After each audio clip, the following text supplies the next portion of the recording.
Please subscribe to Acharya Harish Shastri Ji channel. Ram मित्रों, जय भोले की जय महाकाल। आइए मित्रों, आज एक बार फिर आप सभी का हार्दिक अभिनंदन है आपके अपने YouTube चैनल आचार्य हरीश शास्त्री जी। मित्रों, आज आपको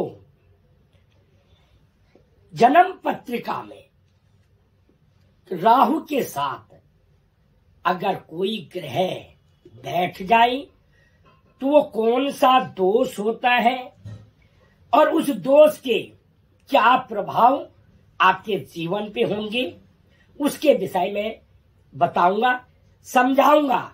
अगर आपके पास अपनी जन्मपत्री है तो आप उसको खोल के देख लेना कि कहीं आपकी जन्मपत्री में तो ये भयानक दोष नहीं है। आइए तो प्रिय दर्शकों, अब मैं आपको बताने जा रहा हूं राहु के साथ कोई भी ग्रह जब युति करता है तो वो कौन सा दोष होता है, उस दोष का हमारे जीवन में क्या प्रभाव होता है और उसको ठीक करने के उपाय क्या है, वो सारा आपको इस वीडियो में मैं बताऊंगा। वीडियो को अगर आप पूरी देखोगे बिल्कुल आनंद आएगा और आपको समझ आएगा। आप अपनी जन्मपत्री को खोल के देख सकते हैं कि अगर आपकी जन्मपत्री में ये भयानक दोष बन रहा है तो किस प्रकार से इससे आपने बाहर निकलना है, क्या उपाय करना है।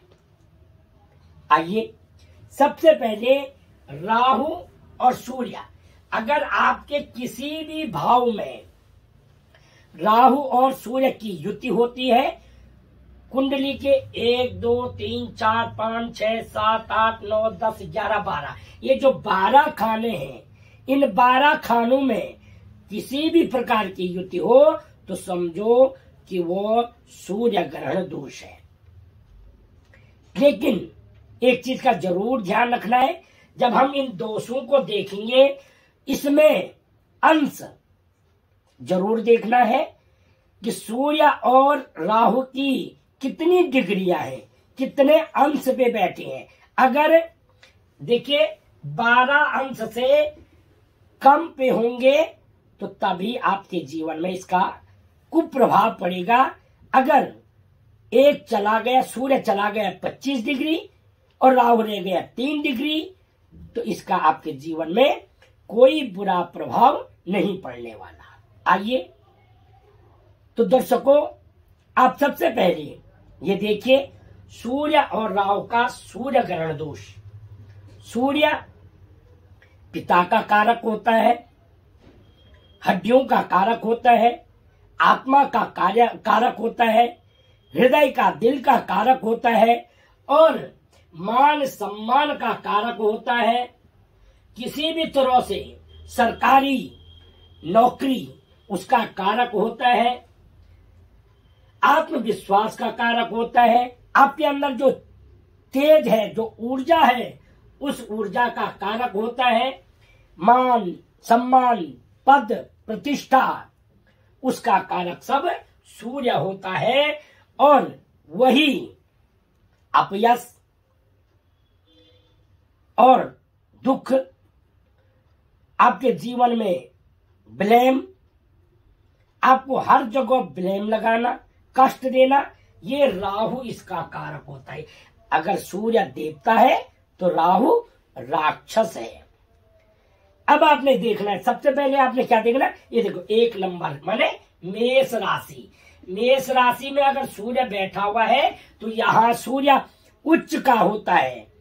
और अगर सूर्य की डिग्रियां अच्छी हैं, या चलित में या ग्रह मैत्री में या सूर्य मित्र राशि में कभी भी ऐसी स्थिति में हो तो आपके जीवन में सूर्य ग्रहण का कभी भी प्रभाव नहीं पड़ सकता। आपको बिल्कुल भी इससे घबराने की जरूरत नहीं है। अगर राहु ज्यादा अंश पे है, सूर्य नीच का है, इसकी 1 नंबर की जगह 7 नंबर पे सूर्य बैठ जाए तो नीच का हो जाता है, तो तब थोड़ा सा और अंशात्मक जैसे 3 अंश 5 अंश 6 अंश, इनके अंदर अंदर दोनों के अंश युति हो रही है, तो फिर थोड़ा सा आपको तंग होने की जरूरत है। और आपको क्या करना है, देखिए, आपको सूर्य के लिए सबसे पहले तो आपने किसी से भी कोई चीज दान में नहीं लेनी है, विशेष करके लाल चीजें कभी भी दान में नहीं लेनी है। प्रातः उठते ही नहा धो करके, अगर अपने नहाने के पानी में लाल चंदन का बूरा डाल दो, उससे स्नान करो, तो समझो आपका उत्तम हो जाएगा। सूर्य नारायण को जल चढ़ाओ, तांबे का पानी पीना शुरू कर लो, और आदित्य हृदय स्तोत्र का पाठ करो, तो लगभग आप समझो आप सूर्य को पावर दो, जितना हो सकता सूर्य को ताकत दोगे तो आपके जीवन में मान सम्मान की कमी नहीं आएगी। अब आइए, अब देखिए चंद्रमा और राहु, ये देखिए चंद्रमा और राहु अगर एक साथ जन्म पत्री में बैठे हैं तो वो चंद्र ग्रहण दोष बनता है। ऐसे चंद्र ग्रहण दोष में कई तरह से, हर प्रकार से माता चंद्रमा मनसो जाता, मन का कारक चंद्रमा है, माता का कारक चंद्रमा है, आपकी डिसीजन लेने की क्षमता का कारक चंद्रमा है। आप डिसीजन नहीं ले पाओगे, आपकी माता की तबीयत बिगड़ जाएगी, आप मानसिक तंग हमेशा रहोगे, छोटी छोटी चीजों में आपकी तंगी शुरू हो जाएगी, और आप बहुत जल्दी आपका आत्मविश्वास गिर जाएगा। अगर यहां चंद्रमा अच्छा है, अच्छी स्थिति में बैठा हुआ है, चंद्रमा के ज्यादा अंश है, या चंद्रमा वृष राशि यहाँ पे अपने अंशों के साथ या अपने उच्च राशि में बैठ जाता है, या अपने स्व राशि में बैठ जाता है, तो यहाँ पे हो या यहाँ पे हो, अगर इस स्थिति में आपका चंद्रमा बली हुआ तो आपको चंद्र ग्रहण दोष नहीं लगेगा, वो आपको तंग नहीं करेगा। और अगर चंद्रमा के अंश ज्यादा है, राहु के अंश बिल्कुल कम है, तो तब भी आपको घबराने की कोई जरूरत नहीं है। आपको चाहिए कि चंद्रमा को बली बनाए, ताकत दे। सोमवार के दिन भगवान शंकर जी को जल, दूध, चीनी, गंगा जल और चावल मिला करके भोलेनाथ को अर्पण करें, मिश्री का भोग लगाएं, और विशेष जो करना है गंगा जल से स्नान करें। सोमवार के दिन किसी ब्राह्मण को दूध दान करें, तो चंद्रमा का फल अशुभ के बजाय शुभ फल देना शुरू कर देगा। आइए अब आपको बताता हूं मैं, मंगल और राहु, राहु और मंगल जब भी जीवन में, राहु और मंगल जब भी एक साथ होंगे, राहु और मंगल, तो ये अंगारक दोष बनेगा। अगर अंगारक दोष भी कम अंशों के साथ होगा तो आप चिड़चिड़े, गुस्से में, बहुत गुस्सेल, जज्बाती, चोट, एक्सीडेंट, अग्नि का भय, गर्म पानी से जलने का डर, हथियार से मृत्यु, आपके छोटे भाई से अनबन रहना, और अनेक तरह से जितने भी चीजें हैं उन चीजों से आपको तंग रहना। ये राहु और मंगल जब भी अंगारक योग बनेंगे, जो मंगल है वो पराक्रम, तेज, आत्मविश्वास, इनका कारक है, तो इन चीजों में कमी आ जाएगी, आत्मविश्वास में कमी आ जाएगी, आपके तेज में कमी आ जाएगी। तो आपको चाहिए मंगलवार के दिन मंगल को ताकत दें। अगर आपने मंगलवार के दिन हनुमान चालीसा करें, भगवान हनुमान जी को घी और सिंदूर मिला करके चोला चढ़ाएं, बूंदी का प्रसाद चढ़ाएं, और थोड़ा सा पंजीरी बना करके चींटियों को डालें, तो मंगल उत्तम फल देगा और आपको अशुभ की जगह शुभता आपकी जन्म पत्री में बननी शुरू हो जाएगी।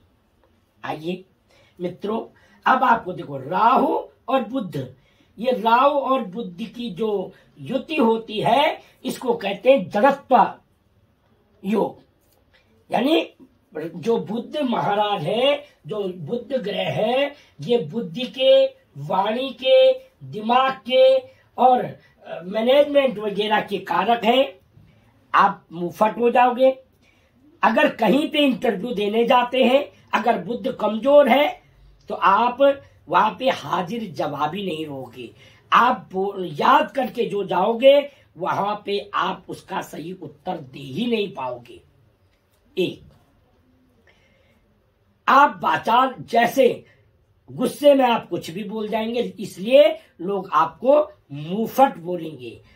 अगर आपका बुध यहाँ अच्छा हुआ, बुध ग्रह अच्छा हुआ, उच्च का हुआ, मित्र राशि का हुआ या अच्छे अंश पे हुआ और राहु कम अंश पे हुआ, अगर इनमें अंश 12 डिग्री से ज्यादा का प्रभाव हुआ तो ऐसे व्यक्ति अच्छे विद्वान, अच्छे व्यापारी और बहुत अच्छे सीए, अकाउंटेंट बनते हैं। वकालत बहुत अच्छी कर लेते हैं और ज्योतिषी भी बहुत अच्छा बुद्ध बना देता है। तो बुद्ध को ठीक करने के लिए यहाँ पे आपको क्या करना है, बुधवार के दिन गायों को चारा डालना है, भगवान गणेश जी की पूजा करनी है, गणपति अथर्व शीष का पाठ करना है और भगवान गणेश जी को दुर्वाघास, समी पत्ता, ओम गंग गणपतये नमः बोल करके अर्पण करना है। फिर आप देखना कि ये राहु और बुध की युति होने के बावजूद भी आपका बुध ठीक होगा और आपको शुभ फल देना शुरू कर देगा। आइए मित्रों, अब चलते हैं राहु और बृहस्पति, राहु और गुरु। ये होता है गुरु चांडाल योग। गुरु के साथ जब भी राहु आते हैं तो गुरु चांडाल योग बनता है। इस चांडाल योग में अगर बृहस्पति अच्छी स्थिति में, उच्च के, यहाँ पे 4 नंबर पे उच्च के होते हैं, यहाँ पे स्वराशि होते हैं, 9 नंबर पे स्वराशि होते हैं और 12 नंबर पे भी स्वराशि होते हैं, या मित्र क्षेत्री हो जाए, मित्र क्षेत्र में बैठ जाए, या उच्च पद प्रतिष्ठित अपने अंशों के साथ रहे और राहु कम अंशों के साथ रहे, तो आपको बृहस्पति गुरु महाराज कभी भी दोष नहीं लगाएंगे।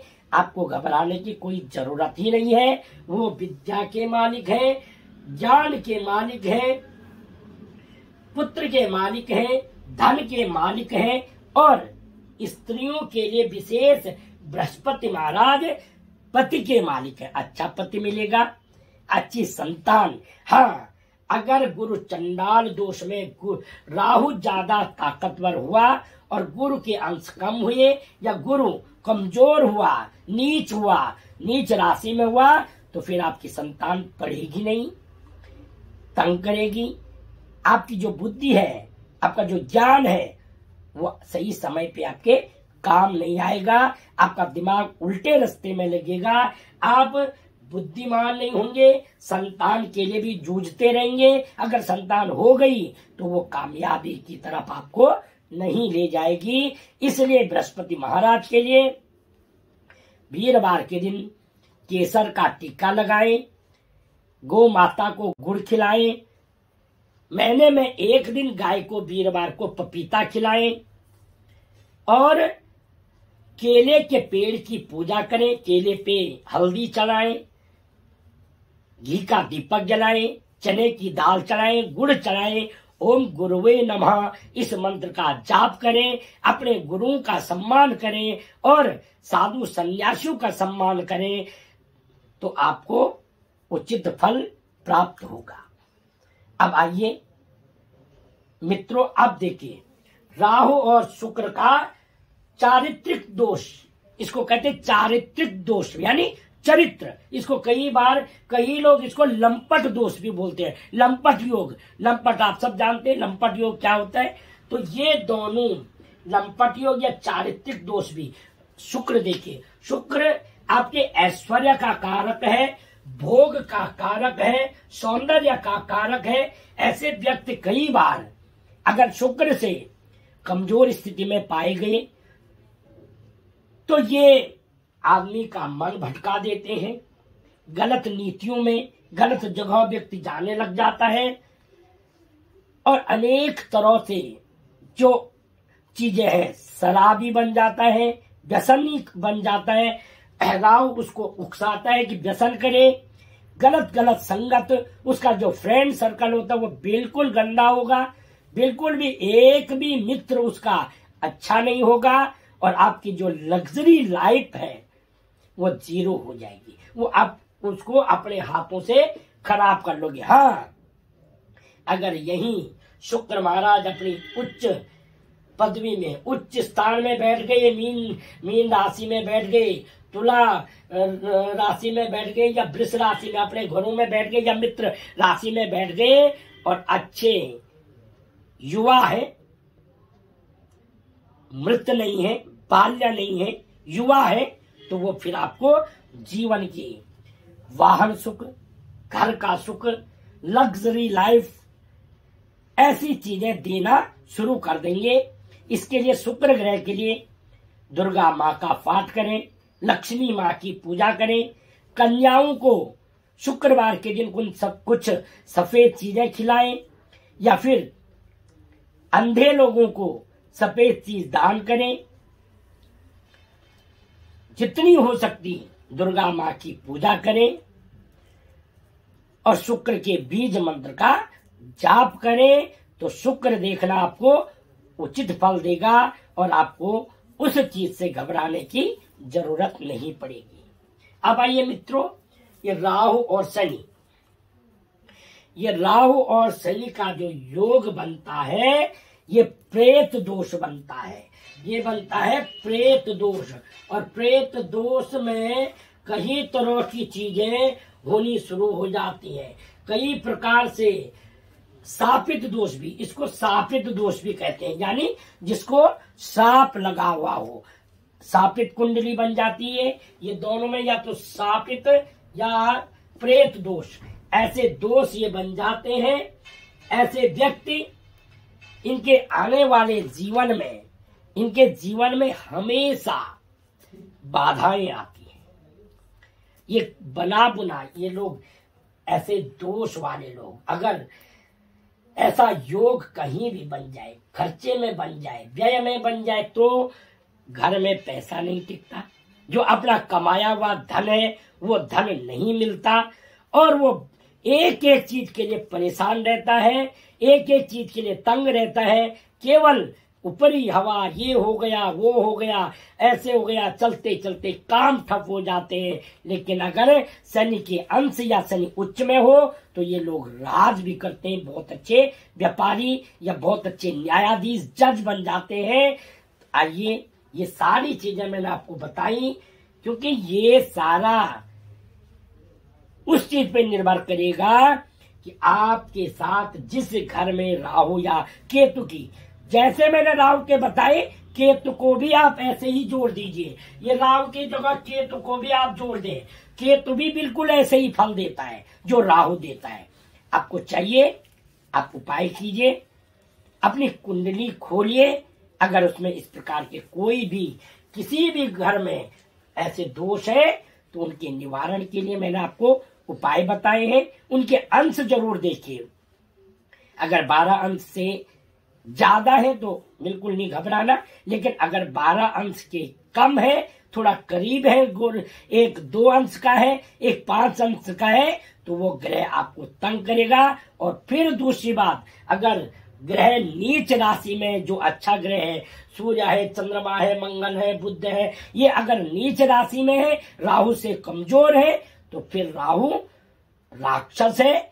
वो जी भर करके अपने अनुसार जन्म पत्री को नचाएगा। तो प्रिय दर्शकों, कैसे लगी आपको आज की वीडियो, आप एक बार जरूर मुझे बताएं। और किसी भी प्रकार की लालसा हो, आपके मन में जिज्ञासा हो, तो आप मुझसे प्रश्न कर सकते हैं। मैं आपको कोशिश करूंगा अधिक से अधिक उसका जवाब दे सकूं और आपको संतुष्ट कर सकूं। अगर आपके कोई विचार है कि हमें इस प्रकार की वीडियो देखनी है तो अवश्य मुझे बताएं। मैं आपके सहयोग के लिए हमेशा तत्पर रहूंगा। और आप एक बार बोलें किस प्रकार की वीडियो देखनी है, बस एक बार बता दें। जय भोले की जय महाकाल।